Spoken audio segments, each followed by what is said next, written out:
আলাইকুম।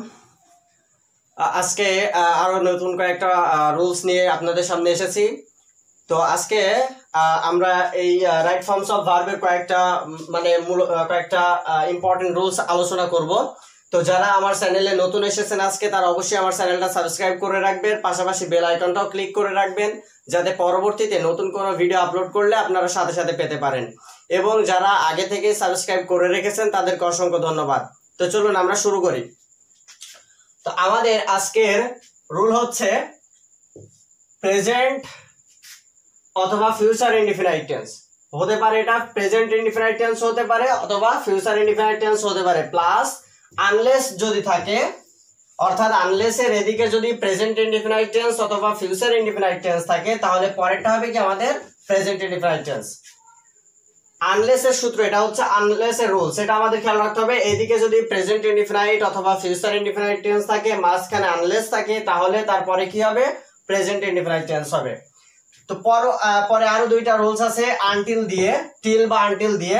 একটা হচ্ছে ভবিষ্যৎ সময় জ্ঞাপক, একটা হচ্ছে অতীত সময় জ্ঞাপক। যদি ভবিষ্যৎ সময় জ্ঞাপক থাকে তাহলে আনটিল টিলের পরে প্রেজেন্ট ইনডিফিনাইট টেন্স হবে।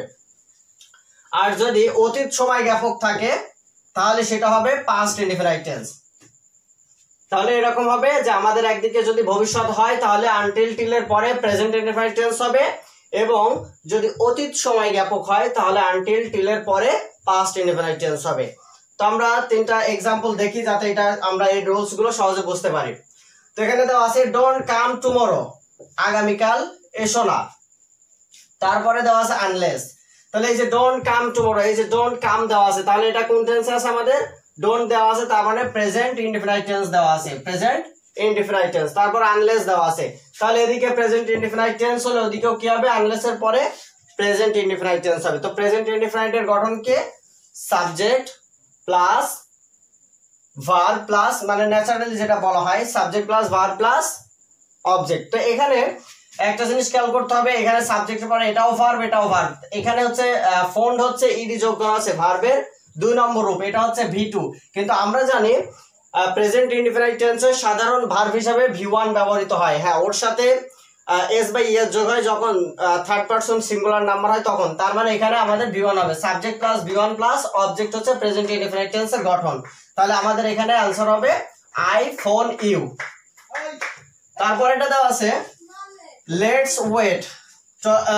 Wait until the rain stops আছে, আবার স্টপড আছে। তাহলে আমরা এখানে দেখে আসলাম, এখানে দেওয়া আছে লেটস ওয়েট, আমরা কি করি? অপেক্ষা করি, আনটিল দিয়ে আমরা অপেক্ষা করি দ্য রেইন স্টপস। তাহলে এখানে আমরা এই যে এটা হিসাবে আমরা অপেক্ষা করি যতক্ষণ না কি করব, পানি যতক্ষণ না থামে, বৃষ্টি যতক্ষণ না থামে। তাহলে এটা আমাদের ভবিষ্যৎ সময় জ্ঞাপকের মধ্যে ফেলা যায়। তাহলে এখানে আমাদের দেওয়া আছে আনটিল দিয়ে, টিল থাকলে ওদিকে প্রেজেন্ট ইনডিফিনাইট টেন্স হবে। তাহলে দ্য রেইন স্টপস বলছে আমরা অপেক্ষা করি যতক্ষণ না পানি বা বৃষ্টি থামে। তাহলে এখনো বৃষ্টি থামে নাই, তাহলে আমরা এখন অপেক্ষা করছি, তাহলে এটা ভবিষ্যৎ সময় জ্ঞাপক, এই জন্য এটা হবে স্টপস। তারপরেটা দেওয়া আছে আই ডিড নট নো, আমি জানতাম না। এই যে পাস্ট ডিড নট আছে মানে পাস্ট ইনডিফিনাইট টেন্স আছে, তার মানে এই যে এদিকে পাস্ট ইনডিফিনাইট টেন্স আছে, অতীত নির্দেশক। তাহলে আমরা এই যে ডিড নট এদিকে যদি পাস্ট অতীত নির্দেশক থাকে তাহলে আনটিলের পরেও কি হবে? আমাদের ওদিকে পাস্ট হবে, তাহলে ইউ স্পোক হবে, এখানে স্পিক হবে না। তাহলে আই ডিড নট নো ইট, তাহলে এটা আমাদের আছে পাস্ট ইনডিফিনাইট টেন্স। আনটিলের আগে এরকম অতীত নির্দেশক যদি থাকে তাহলে ওদিকেও হবে আমাদের পাস্ট ইনডিফিনাইট টেন্স। তাহলে এখানে দেওয়া আছে ইউ স্পিক হচ্ছে V1 আর স্পোক হচ্ছে V2, তার মানে আমাদের এখানে आंसर হবে স্পোক। তো একটা জিনিস আমাদের খেয়াল করতে হবে যে এই যে আনটিল টিল অথবা আনলেস আছে, এইগুলোর পরে সাধারণত নেগেটিভ ক্লজ বসে না, এগুলোর পরে নেগেটিভ ক্লজ বসে না, এটুকু আমাদের খেয়াল রাখতে হবে। তো আমাদের দ্বিতীয় রুলস হচ্ছে কাজ পুরোপুরি শেষ হওয়ার উপর গুরুত্ব দিলে আনটিলের পরে প্রেজেন্ট অথবা পাস্ট পারফেক্ট টেন্স হয়। তো এখানে একটা জিনিস খেয়াল করতে হবে, কাজ পুরোপুরি শেষ হওয়ার উপর গুরুত্ব দেবে। তাহলে এখানে কাজ পুরোপুরি যদি শেষ হওয়ার উপর গুরুত্ব দেয়, একটা জিনিস খেয়াল করতে হবে, আনটিল যখন থাকবে তখন দুইটা কাজ থাকবে সাধারণত। একটা হবে আমাদের একটা এদিকে একটা আনটিলের আগে একটা কাজ থাকবে, একটা পরে থাকবে। তো এই আনটিলের এরকম যুক্ত সেন্টেন্সে একটা কাজ আরেকটা কাজের উপর ডিপেন্ডেন্ট, মানে নির্ভরশীল। যেমন এরকম এখানে দেওয়া আছে স্টে আনটিল, স্টে অবস্থান করো, আনটিল দ্য রেইন স্টপড হোক আর হ্যাজ স্টপড হোক, যাই হোক না কেন বৃষ্টি থামা অবধি অপেক্ষা করতে বলা হচ্ছে। তো এখানে স্টে একটা ভার্ব আছে আর এখানে স্টপড একটা ভার্ব আছে বা স্টপ ভার্ব আছে। তো এখানে সে অবস্থান করবে ততক্ষণ যতক্ষণ না বৃষ্টি থামে, তাহলে এই বৃষ্টি থামার উপরে তার অবস্থানটা নির্ভরশীল। বৃষ্টি থেমে গেলেই সে কিন্তু চলে যাবে, বৃষ্টি যদি না থামে তাহলে সে কিন্তু অবস্থান করবে। তো এরকম, তো যখন কাজ পুরোপুরি শেষ হওয়ার উপর এরকম যদি গুরুত্ব দেয়, তার মানে এই যে বৃষ্টিটা শেষ হওয়া মানে একটা কাজ, এই যে স্টপ হচ্ছে এই কাজটা যতক্ষণ না হচ্ছে ততক্ষণ সে এখানে কি করবে, স্টে করবে। তো এরকম যদি হয় তাহলে হবে কি প্রেজেন্ট অথবা পাস্ট পারফেক্ট টেন্স হবে। তো এখানে আমরা একটা উদাহরণ দেখি, স্টে আনটিল দ্য রেইন। তো এখানে আমরা জানি প্রেজেন্ট হতে পারে, আবার প্রেজেন্ট পারফেক্ট হতে পারে, পাস্ট পারফেক্ট হতে পারে। তো প্রেজেন্ট পারফেক্টের গঠন কি হ্যাজ স্টপড হতে পারে, আবার হ্যাড স্টপড হতে পারে। তো এখানে আমাদের শুধু স্টপড দেওয়া আছে, তার মানে এটা হচ্ছে আমাদের পাস্ট ইনডিফিনাইট টেন্স। তো পাস্ট ইনডিফিনাইট টেন্সে আমাদের গঠন দেওয়া নাই, আমাদের আছে কি যে হয় প্রেজেন্ট পারফেক্ট টেন্স হবে আর না হলে পাস্ট পারফেক্ট টেন্স হবে। তো এখানে আমাদের দেওয়া আছে স্টপড এবং আরেকটা দেওয়া আছে হ্যাজ স্টপড। তো আমরা জানি হ্যাজ আছে প্রেজেন্ট পারফেক্ট টেন্সে, তাহলে এই যে হ্যাজ আছে আমরা এখানে তারপরে V3 আছে। তো এই যে হ্যাজ এর পরে V3, তার মানে আমাদের এটা হচ্ছে প্রেজেন্ট পারফেক্ট টেন্স, তাহলে আমাদের সঠিক অ্যানসার হচ্ছে হ্যাজ স্টপড। তো আরেকটা দেওয়া আছে I waited until the rain. তো এখানে আই এর পরে ওয়েটেড, আই ওয়েটেড দেওয়া আছে, আনটিল এখানে ওয়েটেড একটা ভার্ব, তারপরে দেওয়া আছে until the rain has stopped অথবা হ্যাড স্টপড। তো এখানে দুইটাই কিন্তু হতে পারে, দ্য রেইন হ্যাজ স্টপড হতে পারে, হ্যাড স্টপড হতে পারে। তো এখানে আমি যদি শুধু এখানে স্টপড করে দিই আবার ওখানে হ্যাড স্টপড করে দিই, তাহলে আমাদের এখানে কি হবে, দ্য রেইন স্টপড হবে না, তখন হবে কি হ্যাড স্টপড। আর যদি হ্যাজ স্টপড থাকে তাহলে দুইটাই হবে আমাদের। ওকে, তাহলে এটুকুই, এটা হচ্ছে আমাদের দ্বিতীয় নিয়ম এটা।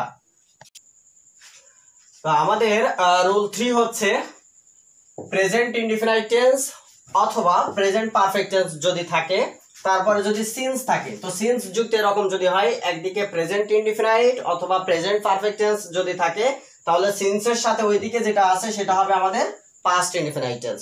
ঠিক আছে, তার মানে এদিকে প্রেজেন্ট ইনডিফিনাইট অথবা প্রেজেন্ট পারফেক্ট থাকলে পাস্ট ইনডিফিনাইট টেন্স হবে। আর যদি সিন্সের আগে যদি পাস্ট ইনডিফিনাইট টেন্স থাকে, সিন্সের আগে যদি পাস্ট ইনডিফিনাইট টেন্স থাকে তাহলে সিন্সের পরে হবে পাস্ট পারফেক্ট টেন্স।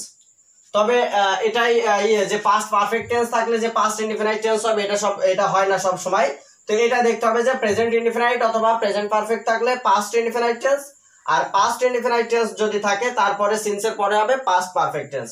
তো আমরা एग्जांपल দেখি, এখানে দেওয়া আছে many years have passed। এই যে have has তারপরে V3, এটা auxiliary, have has plus V3 থাকলে আমরা জানি প্রেজেন্ট পারফেক্ট টেন্স।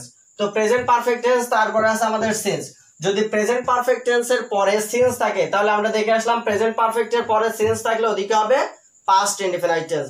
তো পাস্ট ইনডিফিনাইট এর গঠন কি সাবজেক্ট প্লাস V2। এখানে আমাদের মূল ভার্ব হচ্ছে মিট, মিট থেকে মেট হয়েছে, তারপরে অবজেক্ট দেওয়া আছে ইউ। তাহলে এখানে পাস্ট ইনডিফিনাইট এর গঠন হচ্ছে subject plus V2 plus object. তাহলে আমাদের এখানে V2 হচ্ছে মেট, মিট থেকে মিট এই ভার্বের V2 হচ্ছে মেট। আর এখানে হ্যাডমেট দিয়ে দিলে পাস্ট পারফেক্ট টেন্স হবে। এখানে কনফিউশনে পড়া যাবে না যে এদিকে তো প্রেজেন্ট পারফেক্ট টেন্স আছে, প্রেজেন্ট পারফেক্ট টেন্স আছে, সুতরাং আমাদের ওদিকে হবে কি পাস্ট ইনডিফিনাইট টেন্স। তাহলে এটা আমাদের অ্যানসার হবে এটা হবে না, কারণ এটা হ্যাডমেট হচ্ছে পাস্ট পারফেক্ট টেন্সের। তারপরে দেওয়া আছে ইট ওয়াজ নট লং সিন্স। এই যে আমাদের ইট ওয়াজ দেওয়া আছে, এই ইট ওয়াজ দেওয়া আছে, তার মানে এটা পাস্ট টেন্স, তাও পাস্ট ইনডিফিনাইট টেন্স। এই ওয়াজটা মূল ভার্ব হিসেবে কাজ করেছে, কারণ এর পরে আর কোনো ভার্ব নেই।